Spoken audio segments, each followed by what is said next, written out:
आप सभी का स्वागत करता हूं अपने YouTube channel make the life bright पे। स्टूडेंट्स, आज का हमारा टॉपिक होगा एक्सरसाइज 10C से रिलेटेड, जिसके अंतर्गत क्वेश्चन नंबर 9 एंड 10 देखेंगे। इसके बाद वाले भी चैप्टर अपलोड किए जा चुके हैं, लेकिन एक्सरसाइज 10C का क्वेश्चन नंबर 9 के बाद क्वेश्चन छूट गया था, अपलोड मैं नहीं कर पाया था। दैट्स वाई मैं सोचा कि इसको पहले अपलोड कर दूं। तो चलिए क्वेश्चन नंबर 9 देखते हैं। क्वेश्चन नंबर 9 हमारे पास जो दिया गया वो ये है कि in the adjoining figure AD and BE are the median of triangle ABC। यहाँ पर AD जो है और BE ये दोनों क्या है, मीडियन है इस ट्राइंगल ABC का। और एक कंडीशन और दिया गया है कि DF is parallel to BE, और ये दोनों क्या है, ये दोनों एक दूसरे के पैरेलल हैं। हमें प्रूफ करना है कि CF इज इक्वल टू, हमें प्रूफ करना है क्या, CF is equal to 1/4 AC। It's a very simple one question, ठीक है। यहां पर दो पॉइंट्स आपको जानना बहुत जरूरी है। अगर आपको पता है तो आप इजीली क्वेश्चन बना पाएंगे, नहीं तो फिर दिक्कत होगा। पहला पॉइंट तो ये कि मीडियन होता क्या है, और दूसरा पॉइंट ये कि converse of mid point theorem क्या होता है। तो मीडियन के बारे में पहले थोड़ा बहुत जानते हैं। मीडियन जो होता है, median is a line segment which is drawn through a vertex to its corresponding side and it will bisect the its corresponding side. कहने का मतलब ये है कि किसी भी वर्टेक्स से ड्रॉ किया गया एक लाइन सेगमेंट होता है, कहां पर ड्रॉ किया जाता है, तो इसके कॉरस्पॉन्डिंग साइड पर, और वो उस कॉरस्पॉन्डिंग साइड को बाइसेक्ट करता है, टू इक्वल पार्ट में डिवाइड करता है, मतलब ये इसके इक्वल हो जाए। अच्छा, अगर BD is equal to DC है, मतलब D इज मिड पॉइंट, ठीक है। तो मीडियन तो खैर क्लियर हो गया। अब converse of mid point theorem क्या कहता है, तो converse of mid point theorem हमें ये बतलाता है कि किसी भी ट्राइंगल में, मतलब किसी भी ट्राइंगल के कोई एक साइड के मिड पॉइंट से दूसरे साइड के पैरेलल अगर एक लाइन ड्रॉ किया जाए तो तीसरे साइड को क्या करता है, बाइसेक्ट करता है। मतलब कि अगर हम बात करें BCE में, तो D मिड पॉइंट है and DF is parallel to B, मतलब कि converse of mid point theorem वाला जो कंडीशन है वो फुलफिल हो रहा है। इट मींस कि F is also mid point of EC या CE, कुछ भी लिखिए। चलिए हम लोग आगे देखते हैं, हम लोगों को लिखना कैसे है, हम लोगों को एक्सप्रेस कैसे करना, बनाना कैसे है। तो अगर हम बात करें इन ट्राइंगल ABC की, ठीक है, तो हमारे पास दिया गया AD इज मीडियन। AD क्या है, मीडियन है। अगर मीडियन है दैट मीन्स व्हाट, कि BD जो होगा वो DC के इक्वल होगा, BD जो है DC के इक्वल होगा। और अगर ऐसा है तो D इज मिड पॉइंट है, D is mid point of BC, ठीक है। अब हम लोग दूसरे ट्राइंगल में आते हैं, कौन से, तो BCE में, जिसमें हम लोग को converse of mid point theorem apply करना है। तो इन ट्राइंगल BCE, ठीक है, D is mid point, D किसका मिड पॉइंट है, D is mid point of BC and क्या और कंडीशन है, DF is parallel to BE। ये हमारे पास कंडीशन है, ठीक है। मतलब कि by converse of mid point theorem हम ये लिख सकते हैं कि F is mid point, F क्या है, मिड पॉइंट ऑफ CE। और ये कैसे, तो by converse of mid point theorem, ठीक है। ये आप थोड़ा बहुत स्टेटमेंट याद रखा कीजिए, थ्योरम काफी इंपॉर्टेंट है, ठीक है। तो थ्योरम का देखिए, अगर प्रूफ आपसे नहीं भी हो रहा है ना, तो आप स्टेटमेंट हमेशा माइंड में रखिए, क्योंकि उसका एप्लीकेशन ज्यादा है, और उसका प्रूफ या फिर थ्योरम डायरेक्ट क्वेश्चंस में गिवन नहीं होता है, रेयर केस में आता है, लेकिन उसका एप्लीकेशन बहुत ज्यादा यूज में आता है, ठीक है। तो देखिए, ये अगर F is mid point of CE, मतलब कि EF जो होगा वो किसके इक्वल होगा, CF के इक्वल होगा। और अगर हम लिखें CE या EC, जो भी लिखना है लिख सकते हैं, तो CE इज इक्वल टू क्या होगा, EF प्लस CF होगा। CE यहां पर आप ऑब्जर्व करिए, CE is equal to EF plus CF होगा, ठीक है। और EF किसके इक्वल है, CF के इक्वल है, तो CE is equal to CF plus CF। तो CE का वैल्यू हम किसके इक्वल लिख सकते हैं, 2CF के इक्वल लिख सकते हैं, ठीक है।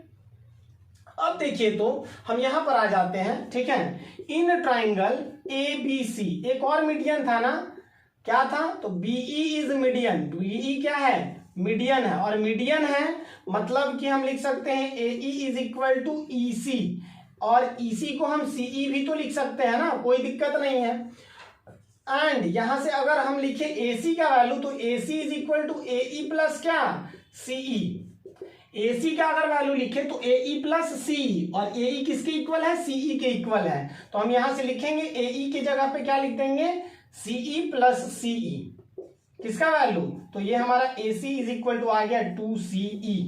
ठीक है, अब यहां ध्यान दीजिए, आई थिंक क्योंकि ज्यादा नीचे अगर चले जाएं तो फिर हो सकता है ना दिखे, दैट्स वाई यहीं तक रहने देते, आगे हमारे पास जगह है। ठीक है, अब देखिए तो AC इज इक्वल टू हमारे पास है 2CE, और CE का वैल्यू यहां से आप ऑब्जर्व कर पा रहे होंगे कि 2CF के इक्वल है, तो यहां पर आप पुट कर दीजिए 2CF। ठीक है, तो ये हो जाएगा 4CF is equal to AC, और ये 4 अगर लेफ्ट साइड में आएगा तो ये 1/4 AC is equal to CF। तो आई थिंक आपको ये समझ आ गया होगा, मैं एक बार फिर से रिपीट कर दे रहा हूं। तो देखिए AD मीडियन था, मतलब BD is equal to DC, और अगर ऐसा कंडीशन है तो D मिड पॉइंट है। ठीक है, और ट्राइंगल BCE में देखें तो D is mid point and DF is parallel to B, मतलब कि by converse of mid point theorem F is mid point of CE, और ऐसा है तो CE is equal to EF plus CF हो जाएगा। ठीक है, और CF तो EF के इक्वल है ना, यहां पर आप ध्यान दीजिए, EF is equal to CF and CE is equal to EF plus CE। CE is equal to, अच्छा EF जो है वो CF के इक्वल है, और इसको तो जस्ट कॉपी किए हैं, तो CE is equal to 2CF, इसको EC भी लिख सकते हैं, डजेंट मैटर। आप यहाँ पर कॉन्ग्रुएंसी वगैरह का थोड़ी यूज हो रहा है कि हमको लिखना है एकदम प्रॉपर तरीके से, हाँ बस ध्यान देना है कि हमको प्रूफ क्या करना, और हमको ये प्रूफ करना है, तो प्रूफ जो करना उसके अकॉर्डिंग चलना पड़ेगा। और फिर हम क्या किए कि ट्राइंगल ABC में BE मीडियन है, मतलब कि AE is equal to EC या CE, जो भी आप लिखिए, क्योंकि यहाँ CE लिखे हैं तो फिर से हम यहाँ पर भी CE का ही यूज किए हैं, और AC इज इक्वल टू क्या हो जाएगा AE प्लस CE, और AE की जगह पे CE यूज किए, AE की जगह पे CE यूज किए, तो ये हो गया 2CE, और CE का वैल्यू यहां से हम पुट कर दिया तो हमारा आंसर आ गया। चलिए अब इसे इरेज करते हैं और क्वेश्चन नंबर 10 देखते हैं। 10 नंबर में हमारे पास दिया गया है कि proof that the line segment joining the middle point of the side of triangle divided into 4 congruent triangle. मतलब यहां पर पहले हम 10 मेंशन कर देते हैं, और हमारे पास फिगर एक ट्राइंगल है। ठीक है, और हमें प्रूफ क्या करना है कि अगर ट्राइंगल के मिडल पॉइंट को ज्वाइन किया जाए, मिड पॉइंट कहने का अर्थ है, ठीक है, अगर मिडल पॉइंट को ज्वाइन किया जाए तो हमें ये प्रूफ करना है कि इससे बनने वाले जो 4 ट्राइंगल हैं वो चारों कॉन्ग्रुएंट है एक दूसरे के। तो हम ये मान लेते हैं कि ABC हमारे पास एक ट्राइंगल है, और DEF are its mid point respectively, मतलब mid DEF are mid point of AB, BC and CA respectively. Okay, तो हमें ये प्रूफ करना है कि these 4 triangle are congruent to each other. Okay, देखिए बहुत सिंपल सा क्वेश्चन है, और हम लोग क्या करने वाले हैं ये हम लोग पहले समझ लेते हैं। हम क्या करने वाले हैं, तो इस ट्राइंगल को, ये जो हमारे पास ये है, ठीक है, तो इसको हम लोग क्या करने वाले हैं, इसको पैरेललोग्राम प्रूफ करने वाले हैं, जो मैं ब्लू मार्कर से मेंशन कर रहा हूं। BEFD को,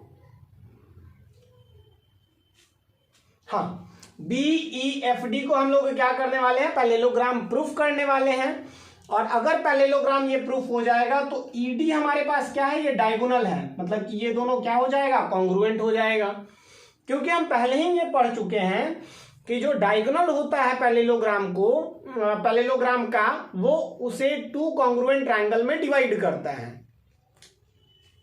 इन अ सेम वे हम प्रूफ करेंगे कि ECFD भी एक पैरेललोग्राम है, तो ये दोनों भी कॉन्ग्रुएंट हो जाएगा। And again EFAD is also parallelogram, तो ये दोनों भी कॉन्ग्रुएंट हो जाएगा। ठीक है, तो 3 इक्वेशन यहां फॉर्म करेंगे। देखिए यहां पर हम लिखेंगे कि in triangle ABC D and F are mid point, ये क्या है, mid point of side AB and AC respectively. ठीक है, ये हमारा क्या है, ये मिड पॉइंट है। तो मिड पॉइंट, अगर दोनों मिड पॉइंट को ज्वाइन करने वाला लाइन सेगमेंट क्या होता है, मिड पॉइंट थ्योरम यहां अप्लाई करेंगे तो हम यहां से लिख देंगे कि DF is parallel to BC and DF is equal to half of BC। ये कैसे? तो बाई मिड पॉइंट थ्योरम, ये C है, ठीक है, बाई मिड पॉइंट थ्योरम। ये कैसे हो गया? बाई मिड पॉइंट थ्योरम, ठीक है, ये मिड पॉइंट थ्योरम से हो गया। ओके, चलिए नेक्स्ट आगे की ओर बढ़ते हैं। अच्छा, DF जो है वो अगर BC के पैरेलल है तो BE के भी पैरेलल होगा, because BE and C these three are collinear. ये तीनों क्या है? कॉलिनियर पॉइंट्स है, तीनों किसी एक ही स्ट्रेट लाइन में एग्जिस्ट कर रहे हैं। तो अगर BC के पैरेलल है तो BE के भी पैरेलल होगा। एंड एक चीज और यहां थोड़ा मैं रफली समझाने का प्रयास कर रहा हूं, अगर E मिड पॉइंट है मतलब BE जो होगा वो किसके इक्वल होगा? EC के इक्वल होगा, ठीक है।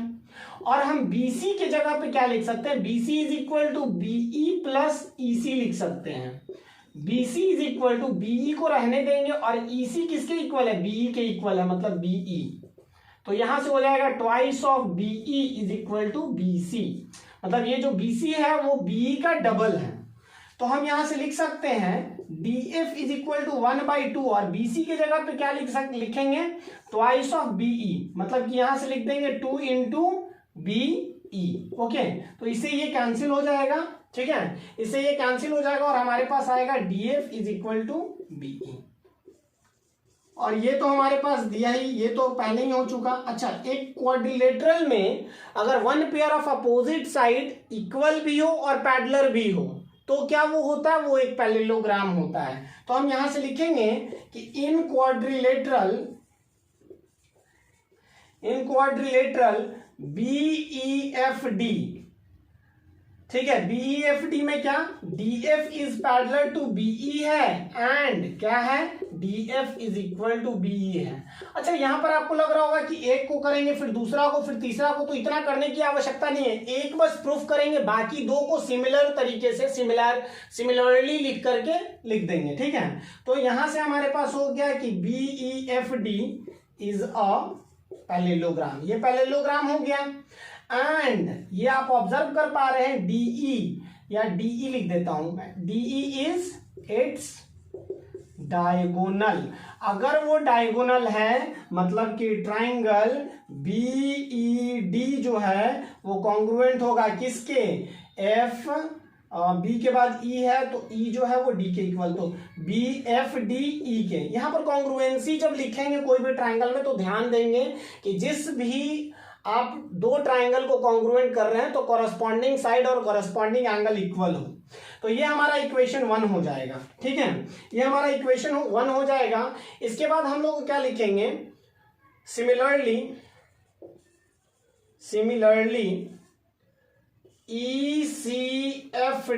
ECFD is also parallelogram.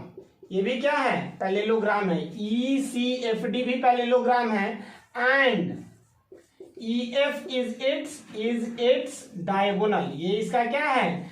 Diagonal है। और अगर डायगोनल है मतलब कि ट्राइंगल FDE जो है वो किसके कॉन्ग्रुएंट हो जाएगा? FDE। देखिए ये ट्राइंगल इसके हम लिख रहे हैं ना, तो ये एंगल इसके इक्वल, ठीक है, तो F के जगह हम लिखेंगे C। Just a minute, okay, नहीं C नहीं यहां लिखेंगे, F अगर इधर है तो ये E से स्टार्ट होगा, मैंने गलत वहां पे, ये इसके इक्वल नहीं, ये इसके इक्वल होगा, ये दोनों इक्वल होंगे ना। तो F अगर यहाँ है तो यहाँ E हो जाएगा, E के बाद C हो जाएगा और उसके बाद क्योंकि D is equal to C होगा, ठीक है, अपोजिट एंगल आर इक्वल, तो ECF ये हमारा हो गया दूसरा। अब थोड़ा सा मैं ऊपर से इरेज कर देता हूं, ओके, थोड़ा सा मैं ऊपर से इरेज करता हूं, बाकी तो आई थिंक आपको समझ आ ही रहा है और थोड़ा सा बस हमें यूज करना है। और देखिए अब हम लोग तीसरा में जाएंगे। अगेन EFAD क्या है? Is parallelogram. ये भी क्या हो गया? पैरेललोग्राम। एंड FD क्या है? FD is its diagonal. FD इसका क्या है? डायगोनल है। और अगर डायगोनल है मतलब कि ट्राइंगल कौन सा? FDE जो है वो किसके कॉन्ग्रुएंट होगा? FDE जो होगा वो ट्राइंगल एफ तो यहाँ डी हो गया, ठीक है, और उसके बाद डी है, मतलब कि ये एंगल। चलिए ध्यान देते हैं। इसके बाद डी एफ ए, ठीक है, डी एफ ए के कॉन्ग्रुएंट हो जाएगा, क्योंकि ये एंगल इसके इक्वल, ये एंगल इसके इक्वल, और डी के जगह मतलब ई के जगह पे ए लिख देंगे, तो ई के जगह पे ए, डी के जगह एफ और एफ के जगह डी। तो ये तीसरा हो गया।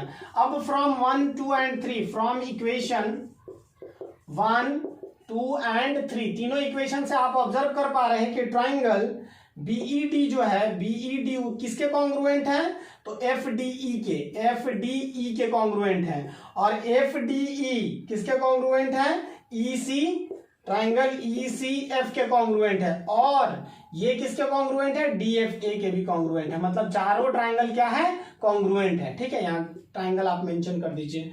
तो आई थिंक आपको ये समझ आ गया होगा। Once again I repeat this solution.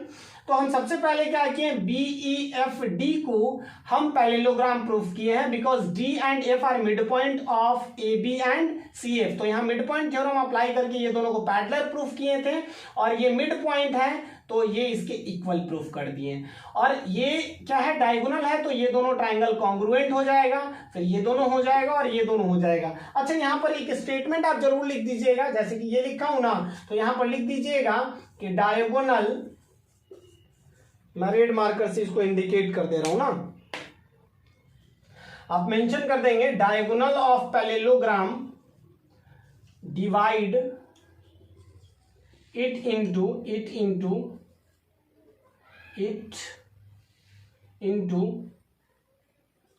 Two congruent triangle, ठीक है। तो ये आप मेंशन कर दीजिएगा, ओके। तो ये स्ट्रेट ऐसा करके, ठीक है। आई थिंक आपको ये समझ आ गया होगा। चलिए अब हम लोग नेक्स्ट वीडियो में मिलेंगे, ओके। और अगर आपको इस वीडियो से कुछ सीखने को मिला हो तो प्लीज वीडियो को लाइक करें, चैनल को सब्सक्राइब करें, दोस्तों में शेयर करें। तो फिर नेक्स्ट वीडियो में मिलते हैं, तब तक के लिए गुड बाय, जय हिंद।